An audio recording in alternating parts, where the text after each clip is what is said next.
Question है, ठीक ना। ये बढ़िया क्वेश्चन है, थोड़ा दिमाग खर्चा होगा तुम्हारा। क्या कह रहा है कि in each of the following determine whether the statement is true और फॉल्स। यानी कि ये सारे क्वेश्चन में सबसे पहले ये पता करो कि जो स्टेटमेंट लिखा हुआ है वो ट्रू लिखा हुआ है कि फॉल्स लिखा हुआ है। इफ़ इट इज़ ट्रू, अगर ये ट्रू है, प्रूव इट, आप उसे प्रूफ करिए। If it is false, give an example. अगर आप गलत बोल रहे हो इसको कि ये स्टेटमेंट फॉल्स है, तो एक एग्जाम्पल दे के उसको क्लियर करिए कि कैसे गलत है। सबसे पहला स्टेटमेंट देखिए, ये कह रहा है कि if X is a element of A. Element में और सबसेट में अंतर होता है, मालूम है ना। एलिमेंट में और सबसेट में अंतर होता है। एलिमेंट होता है कि उस सेट का एक मेंबर है, और सबसेट का मतलब होता है कि उस सेट का सारा एलिमेंट दूसरे सेट में मिलना चाहिए। तो अगर हम बोलें कि एक्स, हम मान लेते हैं कि ए हमारे पास एक सेट है 1 2 3 4, ठीक ना। एक्स अगर उसका एलिमेंट है तो यहाँ पे एक्स का काम कौन कर जाएगा? 1 2 3 4 में से कोई भी है ना, तो केवल 2 ले सकते हैं। तो कह रहा है कि एक्स अगर ए में पाया जा रहा है और X is the element of A. अब ये देखो, ये यहाँ बहुत बहुत इंपॉर्टेंट है। ए एक सेट हो गया ना, अब तो ए एक पूरा सेट हो गया ना। ये सेट एक एलिमेंट हो जाना चाहिए बी का। ये एक सेट है और ये सेट एलिमेंट है बी का। मतलब बी जो सेट आपका होगा उसके अंतर्गत ये पूरा का पूरा, जैसे मान लो कुछ और लिख दो, यहाँ पे 7 8 लिख दो, और फिर ये पूरा का पूरा एक एलिमेंट के रूप में आना चाहिए। 1 2 3 4 ऐसे, और यहाँ पे कुछ और भी लिख सकते हो, 1 2 कुछ भी लिख सकते हो। तो ये बोला कि A is a element of B, मतलब जो पूरा ए सेट है ना वो बी का एलिमेंट के रूप में एक वर्क करेगा। एलिमेंट के रूप में, माने वो कॉमा से अलग होगा बी के अंदर, क्योंकि वो एलिमेंट लिखा है, सबसेट नहीं लिखा है। तब बोल रहा है कि तब एक्स जो था वो बी का भी एलिमेंट होगा। जरा बताओ, क्या जरूरी है कि एक्स जो है वो बी का एलिमेंट होगा? 2 एलिमेंट होगा उसका, जरूरी है? ये 2 को नहीं लिखेंगे तो भी नहीं चलेगा क्या? सोच के देखो। इसके अंदर के एलिमेंट को मत सोचना, क्योंकि ये पूरा एक एलिमेंट माना जाएगा। ये पूरा एक एलिमेंट माना जाएगा बी के अंदर। उसमें ये नहीं माना जाएगा कि 2 उसका एलिमेंट है। 2 हम लिख भी सकते हैं, नहीं भी लिख सकते हैं। तो स्टेटमेंट जो होता है, स्टेटमेंट वो अधूरा नहीं होता है। माने ऐसा नहीं हो सकता है कि हो भी सकता है नहीं भी हो सकता है। वो असमंजस वाली चीज़ को स्टेटमेंट बोलते ही नहीं है। स्टेटमेंट एक वर्ड है, उसको क्लियर कर लो पहले। स्टेटमेंट किसे कहते हैं? स्टेटमेंट जो होता है एक ऐसे सेंटेंस को कहा जाता है जो या तो ट्रू होता है या तो फॉल्स होता है, दोनों नहीं होना चाहिए। कुछ केस में ये हो रहा है, कुछ केस में ये हो रहा है, तो उसे स्टेटमेंट ही नहीं कहेंगे। ये याद रखना। स्टेटमेंट वर्ड जो होता है वो क्या होता है? ऐसा सेंटेंस जो पूरी तरह से ट्रू हो या पूरी तरह से फॉल्स हो, दोनों नहीं होना चाहिए। तो यहाँ पे तो हो भी सकता है और नहीं भी हो सकता है। सोच के देखो।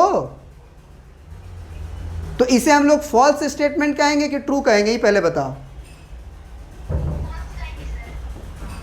फॉल्स कहेंगे। सबसे पहले तो ये स्टेटमेंट बोलना ही नहीं चाहिए इसको। अच्छा नहीं ठीक है, बोल रहा है, ये बोल रहा है कि देन ये होगा ही होगा, तो ये तो गलती है। होगा ही होगा जरूरी थोड़ी है, तो ये फॉल्स हो गया। अब एग्जाम्पल के रूप में आप ये दे सकते हो, हमने लिख दिया एग्जाम्पल। क्लियर है ना? अब आ जाते हैं दूसरे क्वेश्चन में। कह रहा है कि if A is a subset of B. इस वर्ड का मतलब होता है A is a subset of B. Subset का मतलब कि 2 सेट है, ए भी एक सेट है, बी भी एक सेट है। ए सेट के अंदर वाला एलिमेंट जितना भी है वो बी सेट के अंदर मौजूद है। मतलब इसके लिए हम अब एग्जांपल ले रहे हैं। देखो, मान लो कि हम ए सेट ये ले लिए 1 2 3 4, एक बी ले लेते हैं। बी के अंदर ले लेते हैं 1 2 3 4 5, काहे ले लेते हैं? क्योंकि A is a subset of B था, तो ए का पूरा एलिमेंट बी में पाया जाना चाहिए। फिर बोला है कि B is a element of C, फिर वही कहानी कि जो बी सेट है आपका वो सी का एक एलिमेंट है। सही बात है? तो फिर से कहानी क्या होगी कि बी जो पूरा सेट है वो सी सेट का एक एलिमेंट होगा। मतलब कि हमको अगर सी लिखना होगा तो हम क्या करेंगे कि कुछ एलिमेंट हम लिख देंगे, मान के चलो ए कॉमा बी, और उसके बाद ये पूरा का पूरा एक एलिमेंट की तरह इसमें आएगा। 1 2 3 4 5, ये पूरा का पूरा ऐसे आएगा। और सी डी लिख सकते हो, 4 5 लिख सकते हो। समझ रहे हो ना? तो ये बोल दो कि B is a element of C. तो बोल रहा है कि निश्चित रूप से ये हो जाना चाहिए कि ए जो है सेट वो एलिमेंट हो जाना चाहिए सी का। अब जरा सोचो कि ए जो सेट है कोई ज़रूरी है कि सी का एलिमेंट होगा? ए सेट के अंदर तो एक सेट है 1 2 3 4, तो ये एलिमेंट के रूप में, ये पूरा का पूरा एलिमेंट के रूप में सी में मौजूद होना चाहिए। सही बात है? फॉल्स बात है? तो ये भी फॉल्स है। और इसका आप एग्जाम्पल यहाँ पे दे सकते हैं। एग्जाम्पल बोला है कि हर फॉल्स स्टेटमेंट अगर आ रहा है तो आप एक एग्जाम्पल दीजिए। हम एग्जाम्पल देते हुए चल रहे हैं, आप प्रिंट करते हुए चल सकते हैं। अब आ जाइए तीसरा नंबर पे। तीसरा नंबर क्या कह रहा है, जरा पढ़िएगा। दोनों फॉल्स स्टेटमेंट आया। तीसरा कह रहा है कि A is a subset of B, मतलब ए का सारा एलिमेंट बी में है एंड बी का सारा एलिमेंट सी में है, then A is a subset is also C. ये ट्रू स्टेटमेंट है भैया। बात समझे? काहे ट्रू है? काहे ट्रू है? देखो ए का एक एग्जांपल ले लो। एग्जांपल से तो इसे प्रूफ करेंगे ही, ऐसे भी प्रूफ करेंगे। बी एक ले लो, तो ये बोल रहा है कि A is a subset of B, मतलब ए का सारा एलिमेंट बी के सेट के सारे एलिमेंट से मैच कर रहा होगा। यानी कि 1 2 3 तो हो ही रहा होगा, इसमें कुछ एक्स्ट्रा भी होगा।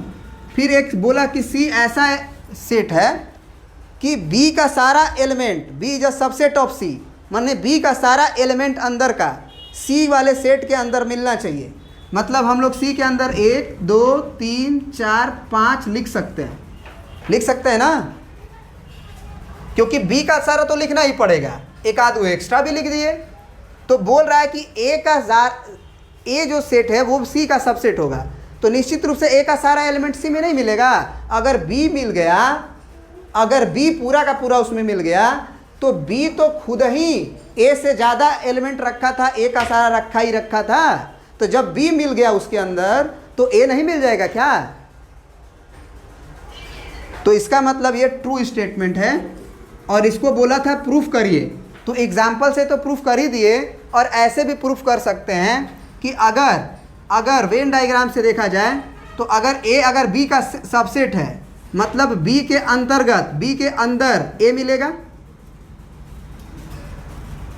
बी सेट के अंदर ए आएगा कि नहीं आएगा? तभी ना बोलोगे कि ए का सारा एलिमेंट बी में आ जा रहा है।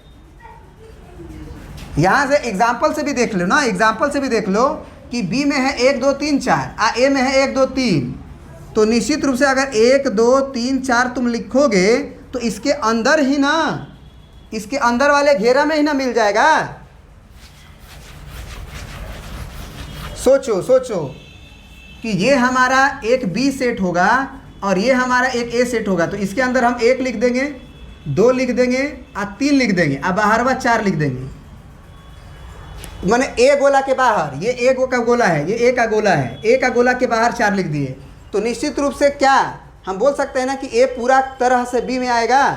यहाँ पे देखो, इस गोला में हम क्या बोलेंगे कि B is a subset of C, तो सी बड़ा गोला होगा और सी छोटा गोला होगा। बोलो, बी नीचे अंदर वाला होगा और सी बाहर वाला होगा। तो निश्चित रूप से ए जो है वो सी का सबसेट तो होगा ही। क्लियर हो गया ना? तो इसका मतलब कि इस दोनों का गोला जब एक साथ बनाए तो ऐसे नहीं बना सकते हैं कि सबसे बड़ा हो गया सी, उससे छोटा हो गया बी और उससे छोटा हो गया ए। बोलो, क्योंकि ए जो है बी में मिल जाएगा और बी जो है वो सी में मिल जाएगा, तो निश्चित रूप से ए का गोला तो सी में होगा ही। है? बहुत आसान है, समझना है, खाली प्रिंट कर लो। चलिए, ये तीसरा भी हम लोग कर लिए। अब आते हैं चौथा पे। चौथा क्या कह रहा है कि A is not a subset of B, माने ए जो है, ए का जितना भी एलिमेंट है वो सारा का सारा बी में नहीं मिल रहा है, काट दिया गया है, मतलब सबसेट नहीं है। तो इसका मतलब ए आप एग्जांपल ले लो, 1 2 ले लो, और बी एक ले लो, जिसमें ले लो आप 2 4 6 ले सकते हो। यहाँ पे निश्चित रूप से ए का सारा एलिमेंट बी में नहीं मिल रहा है, तो यहाँ पे ये बात सत्य है कि A is a not a subset of B, क्योंकि एक एलिमेंट उसमें नहीं है। क्लियर है यहाँ तक? फिर बोल रहा है कि B is a not a subset of C, मतलब B का सारा एलिमेंट C के अंतर्गत नहीं है। तो क्या C के अंतर्गत हम A नहीं लिख सकते हैं क्या? 1 2 अगर लिख दे, मान के चलो 1 2 लिख दे ऐसे, यहाँ लिख दे 7 8, तो निश्चित रूप से B का सारा एलिमेंट C में तो नहीं आ रहा है। आ रहा है कि नहीं आ रहा है? इसका मतलब ये बात सत्य है कि नहीं है? ये बात भी सत्य है कि नहीं सत्य है? देन बोला कि इन दोनों से ये कंक्लूजन हम निकाल रहे हैं कि A is a not a subset of C. देखो तो A is a subset of C कि नहीं? तो मतलब ये बोल रहा है कि सबसेट नहीं होगा, मतलब नहीं होगा। हो सकता है कि नहीं हो सकता है? नहीं भी हो सकता है, दोनों भी हो सकता है। हम लोग सी ऐसा ले लें, मान के चलो ऐसा सेट ले लें जिसमें हम ले लें 4 7 9, 4 7 9, तो भी सही है। तो भी बी का सारा एलिमेंट सी में नहीं मिल रहा है, B is not a subset of C. A वाला तो यहाँ से है, तो ये वाला तो सही है ही। तो क्या ए का सारा एलिमेंट सी में मिला? इसका मतलब दोनों हो रहा है, माने ए जो है सी का सबसेट हो भी सकता है और नहीं भी हो सकता है। तो इस स्टेटमेंट को क्या ट्रू बोलोगे कि फॉल्स ही बोलोगे? क्योंकि स्टेटमेंट या तो ट्रू होता है या तो फॉल्स होता है, अधूरा नहीं होता है कि हो भी सकता है नहीं भी हो सकता है। अगर हो सकता है हो भी सकता है ये हो रहा है तो हम उसे फॉल्स बोलेंगे। क्या ये बात समझ में आया? अब आ जाओ 5 नंबर पे। 5 नंबर बोल रहा है कि if X is a element of A, माने एक सदस्य के रूप में काम करेगा, एक मेंबर के रूप में काम करेगा। जैसे 1 है 2 है, तो x is a element of A and A is a not a subset of B. चलो ये भी कर लेते हैं। एक चलो ए ले लेते हैं, मान लो यही वाला ले लेते हैं, 1,2 ले लेते हैं। और इन्होंने बोला है कि एक्स इज अ एलिमेंट, तो हम मान लेते हैं कि एक्स बराबर हमारा 1 है। एक्स बराबर हमारा कौन बना रहे थे? 5वां बना रहे थे। चलिए 5वां बना रहे थे। तो x is a element of A, तो मान लीजिए कि हम 1 मान लेते हैं, ए का एलिमेंट है, सही बात है। फिर बोला कि A is a not a subset of B, तो एक बी बनाइए जिसके अंतर्गत आप सारा एलिमेंट मत लिखिए ए का सारा एलिमेंट मत लिखिए, क्योंकि इन्होंने बोला है कि A is not a subset of B. A जो है वो बी का सबसेट नहीं है, मतलब सही है। यहाँ तक हमने भी सही लिखा। बोला देन आप ये कहिए कि एक्स जो है वो बी का भी एलिमेंट नहीं होगा। एक्स जो है वो बी का भी एलिमेंट नहीं होगा। ये गलत बोल रहा है बाबू। अगर हम 2 की बजाय माने ऐसे कर दें, यहाँ 1 ले लें और 2 को छोड़ दें, तो भी तो हमारा ए का सारा एलिमेंट बी में नहीं मिला। अगर हम बी को ये कंसीडर करें, ये वाला सेट, तो इसमें भी जो है ए जो है वो पूरी तरह से बी में नहीं है, लेकिन फिर भी एक्स जो एक एलिमेंट है वो इसमें है। बात समझ में आ रही है? माने हो भी सकता है नहीं भी हो सकता है, तो इसे हम लोग फॉल्स स्टेटमेंट बोलेंगे। और फॉल्स अगर हम बोल रहे हैं तो एक एग्जांपल हम आपको दे भी रहे हैं आप वो एग्जाम्पल लिख सकते हैं। बात समझ में आ रही है ना? अब आ जाइए आप लास्ट क्वेश्चन पे, उसको देखिए जरा। वो क्या कह रहा है? कह रहा है कि A is a subset of B, माने ए का सारा एलिमेंट बी में है, ठीक ना? ए का सारा एलिमेंट बी में है। तो चलिए, सारा एलिमेंट अगर बी में है तो बी को हम कुछ ऐसा कंसीडर करते हैं कि ए का सारा नंबर बी में आ जाए। तो मान लीजिए ये 6 नंबर का एग्जांपल ले रहे हैं, तो बी सेट के अंदर हमको 1 2 लिखना पड़ेगा कि नहीं? 1 2 तो लिखना पड़ेगा ना, क्योंकि हमें बोला है कि A is a subset of B, माने ए का सारा एलिमेंट बी में है। आगे बोला है कि एक्स एक एलिमेंट है बी का, एक्स एक एलिमेंट है बी का, माने ये अंदर का एक एलिमेंट है बी। तो जैसे मान सकते हैं 1 भी मान सकते हैं और बी को हम 4 भी मान सकते हैं, सॉरी एक्स को हम 1 भी मान सकते हैं, 4 भी मान सकते हैं, क्योंकि वो बोला है कि बी का मात्र एक एलिमेंट है। तो वो बोला है कि then X is not an element of A. उन्होंने बोला है कि X is not an element of A. क्या ये बात सही है?